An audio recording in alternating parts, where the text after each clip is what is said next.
Given the current news cycle and what is being focused on, I noticed this story that we're about to go through is not getting enough attention, and it's a bombshell story. Texts have been revealed because of a legal filing that are stunning. Here's this from the Daily Beast. Ex-Trump staffer alleges campaign settled seedy suits in bombshell filing. A thread of bombshell text messages that obviously we'll look at, made public Thursday, alleged that Donald Trump's 2020 campaign settled multiple seedy lawsuits for men described only as Boris, leading to conjecture it could be a powerful Trump world figure. And we'll get to what I think the takeaway of this is in just a moment. But first, let's continue going through the details. Those messages were revealed by A.J. Delgado, a former staffer on Trump's 2016 campaign who's embroiled in a lawsuit against the current campaign, alleging she was taken advantage of and raped by her former superior, Jason Miller. So as a part of those allegations against Miller, she's bringing forward texts that bring up questions about someone else.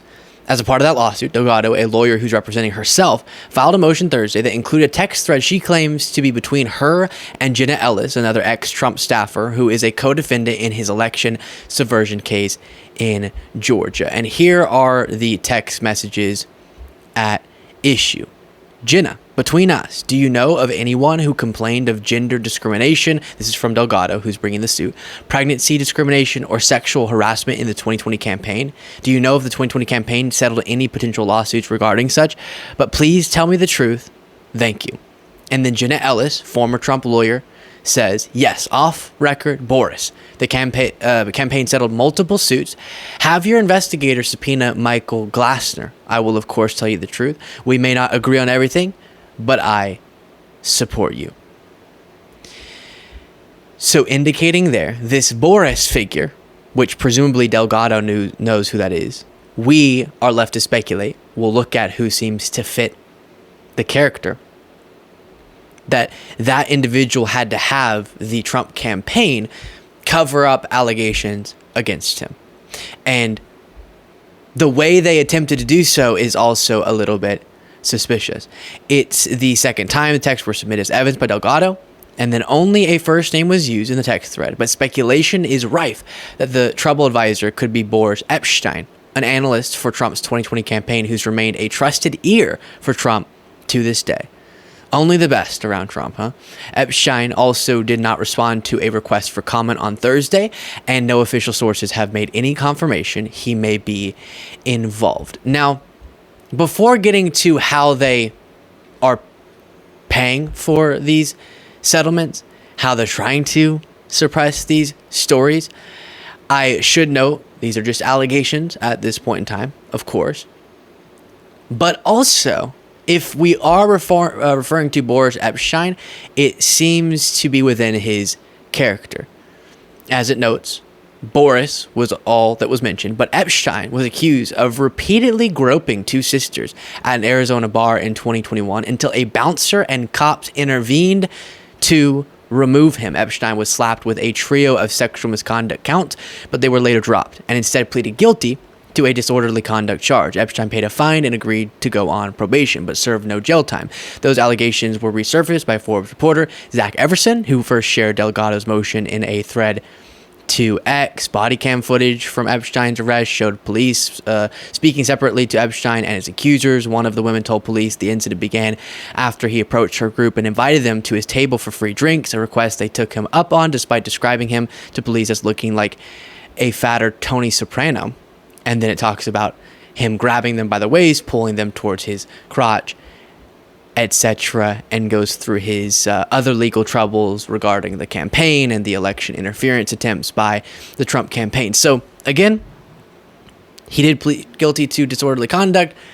You do have a good bit of evidence about his activities that night, but we don't know, is that the Boris? What we do know, at least these texts seem to reveal, is that the Trump campaign has had to work to cover up some of these stories. And how they did that, especially given the falsification of business records with the hush money payment being in Trump's past now, seems pretty suspicious.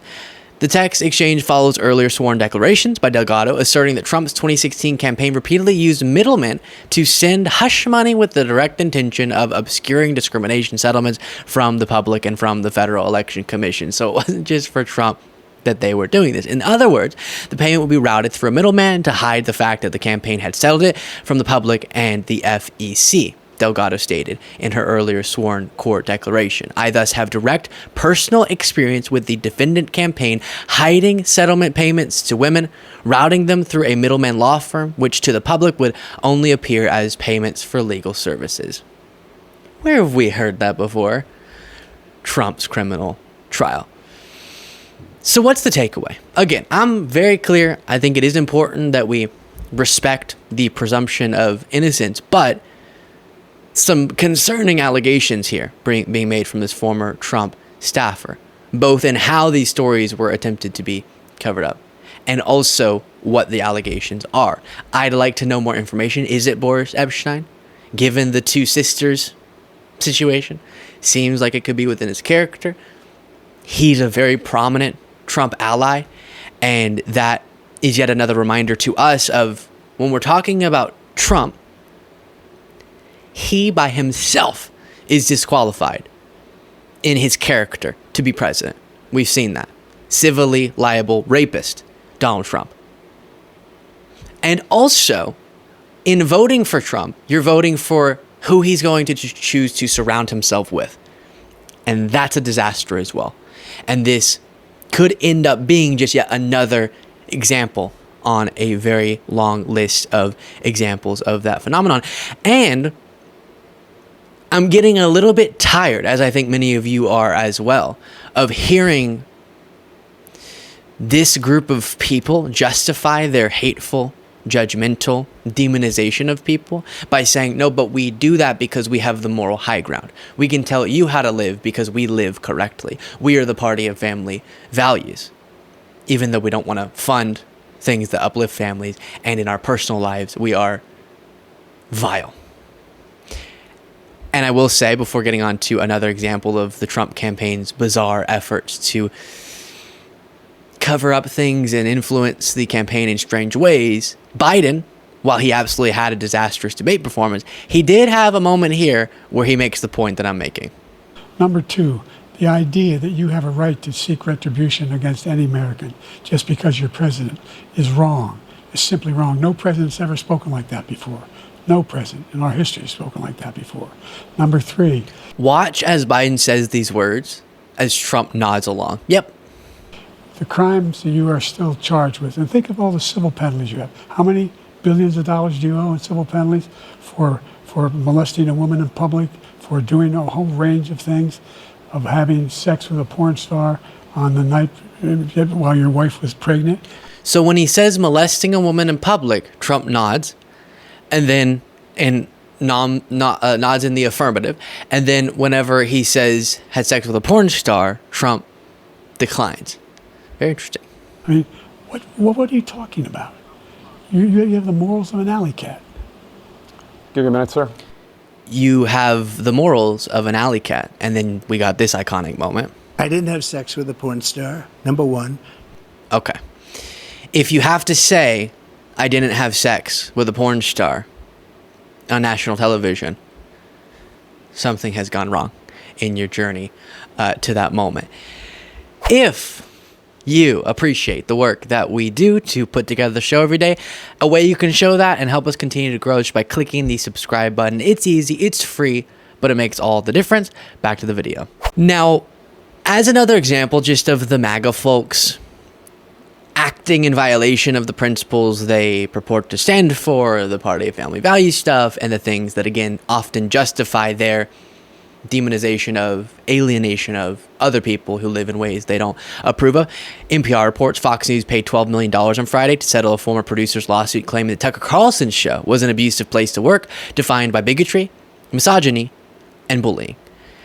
And then just quickly, as I was going through this, I was reminded also of this reporting from ProPublica. Nine witnesses in the criminal cases against former President Donald Trump have received significant financial benefits, including large raises from his campaign, severance packages, new jobs, and a grant of shares and cash from Trump's media company. So all these organizations, his campaign, his media company, his the Trump organization, I'm assuming, they've all been working, at least according to this reporting, to give advantageous treatment, money, benefits, perks to witnesses who are going to be testifying or who will be interviewed in Trump's criminal trials, to influence them to behave in ways that benefit Trump, which if you could prove it was a direct decision, A to B, that they're trying to do that, trying to influence witnesses, that would be against the law. But it's interesting seeing how covering up sexual harassment lawsuits, dealing with Trump's legal fees, the campaign and super PACs will be paying for, and then trying to influence witnesses, how much of the campaign of Trump right now is about anything other than getting a message to Americans about how he's going to help their life.